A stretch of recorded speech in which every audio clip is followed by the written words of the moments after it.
পুরুষ মানুষের কখনোই কান্না করা উচিত না এরকম একটা কথা আমরা সোসাইটিতে অনেক বেশি পরিমাণে দেখতে পারি এবং সবাই বলে যে তুমি একজন পুরুষ মানুষ, তার মানে তোমার লাইফে কান্না করা এই জিনিসটা পুরোপুরি নিষিদ্ধ।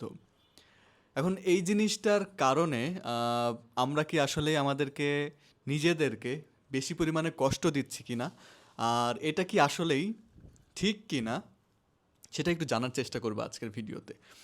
সো প্রথমেই যেই জিনিসটা নিয়ে আলোচনা করতে পারি সেটা হচ্ছে কান্না করলে আসলে কি হয়। So, এটার জন্যে প্রথমেই সাধারণত স্ট্রেসটা অনেক বেশি পরিমাণে রিলিজ হয় আপনি যখন কান্না করবেন। কারণ হচ্ছে আপনি যখন স্ট্রেসটা নিজের মধ্যে ধরে রাখছেন, এটা কিন্তু আপনার মধ্যে এক ধরনের স্ট্রেস হরমোন তৈরি করছে, যেটা আপনার শরীরের জন্য কিন্তু অনেক বেশি পরিমাণে ক্ষতিকর। এবং এটা আপনি যত বেশি নিজের মধ্যে জিয়ে রাখবেন, তত বেশি কিন্তু এটা আপনার শরীরের ক্ষতি করবে এবং দিন শেষে এটা আপনার মানসিক রোগের জন্ম দিবে। সো আপনি যত বেশি পরিমাণে কান্না করবেন, চোখের পানির সাথে সাথে এই স্ট্রেস হরমোনটা কিন্তু আপনার শরীর থেকে বের হয়ে যাবে এবং পরবর্তীতে আপনার নিজের কাছে কিন্তু একটা স্ট্রেস রিলিজড একটা অবস্থা মনে হবে এবং আপনার অনেক বেশি পরিমাণে শান্তি একটা ভাব চলে আসবে, বা হচ্ছে অনেক একটু হালকা লাগবে। এই জিনিসটা কিন্তু আপনার এটার কারণে হবে। দ্বিতীয় যে জিনিসটা সেটা হচ্ছে এটা আপনার ইমোশনাল ডিটক্স যে জিনিসটা আছে, সেটা আপনার পরিষ্কার করে দিতে পারে। কারণ হচ্ছে আপনি আপনার শরীরের মধ্যে যখন আপনি অনেক বেশি পরিমাণে কোনো রাগ, অভিমান, কাইন্ড অফ হতাশা, এই টাইপের জিনিসগুলো যখন আপনার শরীরের মধ্যে ধরে রাখবেন এবং এটাকে যত বেশি পরিমাণে আপনার ধরে রাখবেন, তত বেশি পরিমাণে কিন্তু আপনার মধ্যে একটা ইমোশনালি আপনি একটা ব্যারিয়ারের মধ্যে চলে যাবেন এবং এখান থেকে কোনোভাবেই বের হয়ে আসতে পারবেন না। এবং আপনার যত বেশি দিন আপনি এই জিনিসটা রাখবেন, তত আপনি বেশি পরিমাণে অসুস্থ হয়ে যাবেন, মানসিক রোগগ্রস্ত হয়ে যাবেন। আপনি যখন মানুষের সাথে এই জিনিসগুলো শেয়ার করবেন না, আরও বেশি পরিমাণে নিজের মধ্যে কিন্তু এই জিনিসটা চেপে থাকবে। এখন যখন আপনি এই জিনিসটাকে চেপে রাখবেন, আপনার নিজের মধ্যে কিন্তু দম বন্ধ মতো অবস্থা হয়ে যাবে এবং আপনি এখান থেকে বের হয়ে আসতে পারবেন না।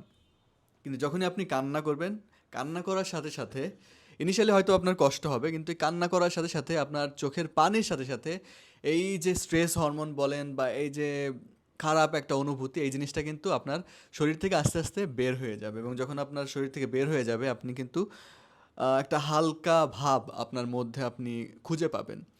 আর ৩ নাম্বারে যে জিনিসটি সেটি হচ্ছে এটা আপনার একটা কাইন্ড অফ হচ্ছে একটা ন্যাচারাল একটা পেইন কিলার। কিভাবে? যে আল্লাহ যেহেতু আমাদেরকে নানান ধরনের ইমোশন দিয়েছে এবং সেটা লাভ বা ভালোবাসা, হিংসা, বিদ্বেষ, ঘৃণা, কান্না, অনেক ধরনের ইমোশন কিন্তু দিয়েছে এবং প্রত্যেকটা ইমোশনের পিছনেও কিন্তু কিছু কারণ আছে, যেই কারণে এই ইমোশনটা দিয়েছে। এখন যখন আমরা কান্না করি, এই কান্না করার সাথে সাথে কিন্তু আমাদের শরীরের মধ্যে বা আমাদের মনের মধ্যে যেই কষ্টগুলো থাকে, দুঃখগুলো থাকে, সেগুলো কিন্তু আস্তে আস্তে কমে যায়। কারণ আপনি যত বেশি পরিমাণে কান্না করবেন, এই জিনিসটা কিন্তু আপনার শরীর থেকে বা মন থেকে আস্তে আস্তে নেমে যাবে, কমে যাবে এবং আপনারও কিন্তু আস্তে আস্তে মনটা শান্ত হয়ে যাবে। যে দম বন্ধ করা ভাব বা মানসিক একটা পেইন বা ব্যথা, সেই জিনিসটা কিন্তু আস্তে আস্তে আপনার শরীর থেকে কমে যাবে এবং আপনারও নিজের কাছে হালকা মনে হবে এবং এইটা একটা ন্যাচারাল একটা পেইন কিলার হিসাবে কাজ করে। সো পুরুষ মানুষ যখন এই জিনিসগুলোকে নিজের মধ্যে ধরে রাখবে, ততই কিন্তু নিজের মধ্যে কষ্টগুলো বাড়বে, মানসিক অবসাদগ্রস্ততা চলে আসবে, নিজের কাছে আরও বেশি পরিমাণে খারাপ লাগা শুরু হবে, নিজের কাছে দম বন্ধ মতো অবস্থা হয়ে যাবে এবং পুরো পৃথিবীটা তখন তার কাছে মানে একেবারে ফুল অন্ধকার হয়ে যাবে। সো পুরুষ মানুষকে কান্না করা উচিত না, এটা বলার সাথে সাথে, এইটা যে সোসাইটিতে যে এস্টাবলিশড করানোর সাথে সাথে কিন্তু পুরুষ মানুষের মধ্যে এই ধরনের মানসিক রোগ বা অবসাদগ্রস্ত অশান্তি, এই জিনিসগুলো কিন্তু আরও বেশি পরিমাণে হবে। সো আপনার যদি কান্না আসে, কান্না করবেন। যদি হাসি আসে বা মন ভালো থাকে, তাহলে হাসবেন। দেখবেন আপনার নিজের কাছে ভালো লাগবে এবং এই যে ইমোশনাল যে সকল পেইন, সেই জিনিসগুলো কিন্তু আস্তে আস্তে আপনার মধ্যে থেকে রিলিজ হয়ে যাবে।